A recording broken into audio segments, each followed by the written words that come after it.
ভালো করে মন্ত্রটা বলো দেখি। ওটা কি হচ্ছে? পুজো হচ্ছে।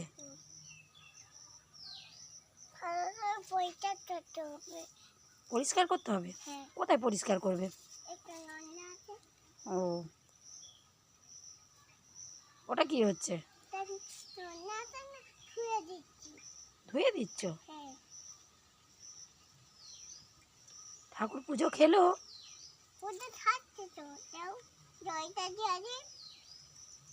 ঠাকুরকে কি খেতে দিয়েছো?